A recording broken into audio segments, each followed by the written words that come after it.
الحمد لله نحمده ونستعينه ونستغفره ونؤمن به ونتوكل عليه ونعوذ بالله من شرور أنفسنا ومن سيئات أعمالنا من يهده الله فلا مضل له ومن يضلله فلا هادي له ونشهد أن لا إله إلا الله وحده لا شريك له ونشهد أن محمدا عبده ورسوله وصلى الله تعالى على خير خلقه محمد وآله وأصحابه أجمعين. أعوذ بالله من الشيطان الرجيم. بسم الله الرحمن الرحيم. والعصر إن الإنسان لفي خسر إلا الذين آمنوا وعملوا الصالحات وتواصوا بالحق وتواصوا بالصبر. صدق الله العظيم. درد سے میرا دامن بھر دے یا اللہ، درد سے میرا دامن بھر دے یا اللہ، پھر چاہے دیوانہ کر دے یا اللہ. میں نے تجھ سے چاند ستارے کب مانگے، میں نے تجھ سے چاند ستارے کب مانگے، روشن دل بیدار نظر دے یا اللہ، روشن دل بیدار نظر دے یا اللہ. اسٹیج پر افروز علماء کرام کی توجہ چاہوں گا. مناجات. میرے کاندھے جس کو اپنا جان سکے، میرے کاندھے جس کو اپنا جان سکے، مجھ کو سوچنے والا سر دے یا اللہ، مجھ کو سوچنے والا سر دے یا اللہ. دھوپ میں چلنے والے موم کے لشکر کو، دھوپ میں چلنے والے موم کے لشکر کو، کوئی سایہ دار شجر دے یا اللہ، کوئی سایہ دار شجر دے یا اللہ. سورج سی ایک چیز تو ہم سب دیکھ چکے، سورج سی ایک چیز تو ہم سب دیکھ چکے، سچ مچ کی اب کوئی سحر دے یا اللہ. دم گھٹتا ہے اپنا تنگ جزیروں میں، دم گھٹتا ہے اپنا تنگ جزیروں میں، کوئی لامحدود نگر دے یا اللہ، کوئی لامحدود نگر دے یا اللہ. سینہ تان کے چلتا رہنے دے مجھ کو، سینہ تان کے چلتا رہنے دے مجھ کو، دینا ہے تو اپنا ڈر دے یا اللہ، دینا ہے تو اپنا ڈر دے یا اللہ. یا دھرتی کے زخموں پر مرہم رکھ دے، یا دھرتی کے زخموں پر مرہم رکھ دے، یا میرا دل پتھر کر دے یا اللہ، یا میرا دل پتھر کر دے یا اللہ. معزز سامعین کرام، اسٹیج پر دولت افروز علماء دین اور پردہ نشین ماؤں بہنوں، آج شب برات ہے عبادت کی رات ہے، اللہ سے مانگنے کی رات ہے، اللہ کو منانے کی رات ہے۔ اور جیسا کہ میں ابھی بتا چکا کہ ہم لوگ یہاں بیٹھ کر دینی جلسہ کر رہے ہیں، علماء کرام کے بیانات ہو رہے ہیں اور سامعین اس کو سن رہے ہیں، یہ بھی اللہ کی عبادت کا ایک طریقہ ہے۔ حدیث میں آیا ہے النظر الی العالم عبادت، چار چیزوں کی طرف دیکھنا عبادت ہے۔ کعبۃ اللہ کی طرف دیکھنا عبادت ہے، والدین کی طرف دیکھنا عبادت ہے، قرآن کریم کھول کر دیکھنا عبادت ہے، اور عالم کی طرف دیکھنا بھی عبادت ہے۔ یہ حدیث ہے، عالم کی طرف دیکھنا بھی عبادت ہے، لیکن کیسے دیکھا جائے؟ محبت کی نگاہوں سے دیکھا جائے۔ بہت لوگ ایسے دیکھتے ہیں، ایسے دیکھنا نہیں، غصے سے دیکھنا نہیں، محبت کی نگاہوں سے دیکھنا۔ اللہ تعالیٰ ہمیں علماء کرام کی قدردانی نصیب فرمائے۔ دوستو، میں نے آپ حضرات کے سامنے قرآن پاک کی چھوٹی سی سورت تلاوت کی ہے۔ اللہ تعالیٰ فرماتا ہے بسم اللہ الرحمن الرحیم والعصر، قسم ہے زمانے کی۔ اللہ تعالیٰ ارشاد فرماتا ہے قسم ہے زمانے کی، قسم ہے وقت کی۔ ان الانسان لفی خسر، سارے کے سارے انسان خسارے میں ہیں، گھاٹے میں، نقصان میں، ٹوٹے میں۔ سب انسان خسارے کے اندر ہے، امیر ہو یا غریب، سرمایہ دار ہو یا مزدور، ٹانگے والا ہو یا رکشے والا، بڑی گاڑیوں میں گھومتا ہو یا سائیکل پر سوار ہو، کہیں کا مالدار ہو، کہیں کا غریب ہو، کہیں کا بادشاہ ہو، کہیں کا فقیر ہو،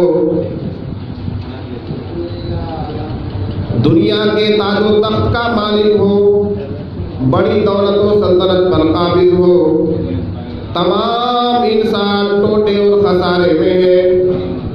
ہماری نظریں دیکھتی ہیں، ہماری نگاہیں دیکھتی ہیں، ہم اپنی نگاہوں سے دنیا کا نظارہ کرتے ہیں، ہمارے سامنے تخت و تاج والے نظر آتے ہیں، مودی کی شکل میں خوش و خرم بندہ نظر آتا ہے، امت شاہ کی شکل میں گاڑیوں میں گھومنے والا، ہوائی جہاز پر اڑنے والا نظر آتا ہے۔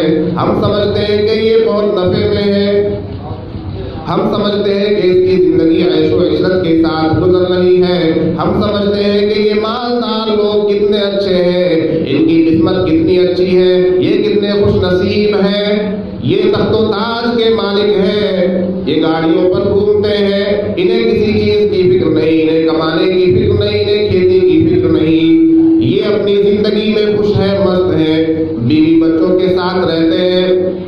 لیکن نہیں میرے بھائی، وہ نفع کے اندر نہیں ہے، اس لیے کہ اللہ تعالیٰ نے فرما دیا ان الانسان لفی خسر، سارے کے سارے انسان خسارے اور نقصان میں۔ جی ہاں، اس میں سارے انسان آ گئے، کسی کی خلاصی نہیں، کوئی بچا ہوا نہیں، سب ہم ہوں یا آپ ہوں، ہمارے آباء و اجداد ہوں، ہماری آنے والی نسلیں ہوں، دنیا کا آخری انسان تک، سب کے لیے یہ حکم اللہ تعالیٰ نے فرما دیا کہ سب کے سب خسارے میں ہیں، نقصان میں۔ اب ایک متقی، ایک پرہیزگار، ایک نمازی، ایک حاجی صاحب آ کر پوچھ سکتا ہے اے مولانا صاحب بتاؤ تو صحیح کہ اس نقصان سے، اس خسارے سے نکلنے کا کوئی راستہ بھی ہے؟ تو میں کہوں گا اے بار الہ، اے اللہ، جس نے نقصان کے اندر ڈالا ہے وہ ضرور نفع کا راستہ بھی بتائے۔ اور اس نے بتا دیا ان الانسان لفی خسر الا الذین وعملوا الصالحات وتواصوا بالحق وتواصوا بالصبر. اللہ تعالیٰ نے فرما دیا کہ ہاں وہ لوگ نقصان میں نہیں ہیں، وہ لوگ خسارے میں نہیں ہیں، وہ لوگ گھاٹے میں نہیں ہیں، ان کے لیے ذلت و رسوائی نہیں ہے. کون ہے وہ؟ الا الذین آمنوا، وہ لوگ جو ایمان لے کر آئے. کون لوگ؟ الا الذین آمنوا، جو ایمان لے کر آئے. کس پر ایمان لے کر آئے؟ اللہ پر ایمان لے کر آئے، رسول اللہ پر ایمان لے کر آئے، کتاب اللہ پر ایمان لے کر آئے، روح اللہ پر ایمان لے کر آئے، اللہ کے فرشتوں پر، اللہ کی کتابوں پر، اللہ کے رسولوں پر، اللہ کی کائنات پر اور اللہ کے مواعظ پر. جو غیب کی باتیں رسول پاک صلی اللہ علیہ وسلم نے بتائیں، ان تمام باتوں پر، جنت پر، دوزخ پر، فرشتوں پر، رسولوں پر، کتابوں پر ایمان لائے. الا الذین آمنوا، جو ایمان لے کر آ گیا وہ نقصان میں نہیں. لیکن پوچھنے والا پوچھ سکتا ہے، اے مولانا صاحب آپ کہہ رہے ہیں کہ ایمان والا نقصان میں نہیں ہے، میں بھی کلمہ پڑھنے والا ہوں، میں بھی اللہ کا اقرار کرنے والا ہوں، میں بھی رسول اللہ پر ایمان رکھتا ہوں، تو کیا میں بھی خسارے سے نکل گیا؟ کیا میں بھی نفع کے اندر آ گیا؟ بات یہاں مکمل نہیں ہوئی. صرف ایمان والا ہونا بھی میرے بھائی کافی نہیں، اس لیے کہ اللہ تعالیٰ نے فرمایا الا الذین آمنوا وعملوا الصالحات. جو ایمان لے کر آ گئے اور عمل صالح کیا ان لوگوں نے؟ عمل صالح، نیک اعمال کی، نیک اعمال. جی ہاں، اب ایک ایمان والا اپنے اندر نبی کا ایمان رکھنے والا، اپنے دل میں اللہ کا یقین رکھنے والا، وہ اپنے آپ کو مسلمان کہتا ہے اور بطور ثبوت کے ہفتے میں ایک بار چھترگاچھ بازار جا کے سنیچر کے دن گوشت لے کر آ جاتا ہے اور اسی کو اپنے لیے مسلمانی کا ثبوت سمجھتا ہے، تو وہ خسارے سے باہر نہیں. اس لیے کہ اللہ تعالیٰ نے ایمان کے ساتھ عمل صالح کی قید لگا دی. جی ہاں، ایمان والا ہونا کافی نہیں، ضروری تو ہے، کافی نہیں. ایمان والا ہونا ضروری ہے لیکن کافی نہیں ہے. خسارے سے باہر اگر نکلنا ہے، نقصان سے باہر اگر نکلنا ہے، اگر نفع حاصل کرنا ہے، دنیا کا نفع، آخرت کا نفع، جنت کا نفع، صراط مستقیم کا نفع، تو وہ نفع اسی وقت مل سکتا ہے جب ایمان کے ساتھ ساتھ عمل صالح بھی ہو. ایک آدمی اپنے آپ کو مسلمان کہتا ہے، مومن کہتا ہے، ایمان والا کہتا ہے، لیکن اس کی زندگی گزر رہی ہے دھوکہ دہی میں، اس کی زندگی گزر رہی ہے ناپ تول میں کمی کرنے میں، اس کی زندگی گزر رہی ہے نمازوں کو چھوڑنے میں، اس کی زندگی گزر رہی ہے روزہ کو چھوڑنے میں، اس کی زندگی گزر رہی ہے زکوٰۃ ادا نہ کرنے میں. وہ فرائض سے دور ہے، نمازوں سے دور ہے، روزوں سے دور ہے، اللہ کے احکامات کی پابندی نہیں کرتا اور گناہوں میں مبتلا ہے. وہ زناکاری میں مبتلا ہے، وہ جھوٹ میں مبتلا ہے، شراب نوشی میں مبتلا ہے، قمار بازی میں مبتلا ہے، جوا کھیلتا ہے، پرچی خریدتا ہے، سٹا خریدتا ہے. وہ یہ سمجھے کہ میرا ایمان مجھے فائدہ دے دے گا، مکمل فائدہ نہیں دے سکتا میرے بھائی، نقصان ہے، نقصان ہے. الا الذین آمنوا وعملوا الصالحات. ایمان کے ساتھ ساتھ اچھے عمل کا ہونا ضروری ہے. کس چیز کا ہونا ضروری ہے؟ اچھے عمل کا ہونا ضروری ہے. اب آپ پوچھیں گے اچھے اعمال کیا ہے؟ اچھے اعمال کیا ہے؟ ابھی مولانا صاحب تبلیغ کر رہے تھے اور سنت کے بڑے بڑے فضائل بتائے انہوں نے. کہا ایک آدمی نے جو ہے اپنے سر کے بیچ سے آری چلا دی، گرم لوہا رکھ کر مال نکال لیا. وہ بزرگ اس لیے سنت پر عمل کر رہے تھے کہ وہ فرائض کے پابند تھے، اللہ کے احکامات کے پابند تھے. وہ آج کے دور میں سنت سے زیادہ فرض کی اہمیت بتانے کی ضرورت ہے. ہماری زندگی میں فرائض نہیں ہے، ہم کیا سنتوں پر عمل کریں گے؟ ہم نماز سے دور ہیں، قرآن کی تلاوت سے دور ہیں، روزہ اور حج اور زکوٰۃ سے دور ہیں۔ اللہ نے جو چیزیں ضروری قرار دی ہے، جو احکامات ہمارے لیے ضروری ہے، فرائض ہیں، جن چیزوں سے بچ جانا ضروری ہے، جن چیزوں سے دور رہنا ضروری ہے، ہم ان سے دور نہیں ہیں، اور جن اعمال کو کرنا ضروری ہے ہم ان اعمال سے بھی دور ہیں۔ اس لیے اچھے عمل میں آپ یہ نہ سمجھیے کہ نماز چھوڑ کر صرف شب برات کی رات جگ لیں گے تو کام بن جائے گا، ایسا ہونے والا نہیں ہے میرے بھائی۔ پورے سال ایک آدمی نماز چھوڑتا ہے، پورے سال ایک آدمی کسی فرض عمل کی طرف قدم نہیں بڑھاتا، نماز کی طرف قدم نہیں بڑھاتا، مسجد کی طرف قدم نہیں بڑھاتا، حتیٰ کہ جمعہ بھی چھوڑ دیتا ہے۔ پھر وہ سال میں ایک مہینہ ایک دن یا رمضان المبارک میں چند نمازیں پڑھ کر، چند روزے رکھ کر، شب قدر کی رات میں جاگ کر یہ سمجھ لے کہ میری بخشش ہو جائے گی، مغفرت ہو جائے گی۔ نہیں میرے بھائیوں، یہ اصول اللہ، یہ سنت اللہ، یہ اللہ کے قانون کے خلاف ہے۔ اللہ تعالیٰ یوں ہی فری میں بخشش نہیں کرتے ہیں، پوری زندگی عیش کی اور ایک رات جاگ کر ہم یہ سمجھ لیں کہ اللہ تعالیٰ بخش دیں گے۔ ہاں، ہمارے ان اعمال کی بخشش ہو سکتی ہے جو ضروری نہیں تھے، ہم نے نہیں کی، لیکن جو فرائض، جتنی نمازیں ہم نے چھوڑی ہے، ایک ایک نماز کا ہمیں حساب ہر حال میں دینا ہے۔ لاکھوں نوافل پڑھ لیں، لاکھوں نفل روزے رکھ لیں، لاکھوں شب برات کے اندر جاگ لیں، لیکن بالغ ہونے کے بعد سے جو ایک نماز فرض ہماری چھوٹ گئی ہے اس کا حساب ہر حال میں دینا ہے میرے بھائی۔ روز محشر کے جان گداز بود، اولی پرسش نماز بود۔ حشر کے میدان میں سب سے پہلے نماز کا سوال ہوگا، سب سے پہلے نماز کا سوال ہوگا۔ اس لیے ہمیں فرائض کی طرف آنے کی ضرورت ہے۔ وَعَمِلُوا الصَّالِحَاتِ، اچھے عمل میں سب سے پہلے فرائض ہے۔ کیا ہے سب سے پہلے؟ فرائض ہے۔ اچھے عمل میں سب سے پہلے اللہ نے جو ضروری کہا، نماز، روزہ، حج، زکوٰۃ، حقوق العباد، والدین کا حق، بیوی کا شوہر پر حق، شوہر کا بیوی پر حق، ادھار لے کر وقت پر دینا، قرض لے کر وقت پر دینا، کسی کو دھوکہ نہ دینا، کسی کو ستانا نہیں، یہ تمام چیزیں ضروری ہیں، فرائض ہیں، فرائض۔ پوری بستی ہم سے پریشان ہو اور ہم یہ سمجھ لیں کہ مسجد کے اندر پوری رات سجدے میں سر رگڑ کر ہماری بخشش ہو جائے گی، نہیں ہونے والی۔ بستی کو تو تم نے ناراض کر رکھا ہے، ایک بستی تم سے پریشان ہے، پہلے جا کر ان لوگوں کو مناؤ، پہلے اس اللہ کی مخلوق کو، اللہ کے کنبے کو، اللہ کے بندے کو مناؤ، پھر جا کر اللہ مانے گا انشاءاللہ۔ میرے بھائی، تو اچھے عمل میں سب سے پہلے فرائض۔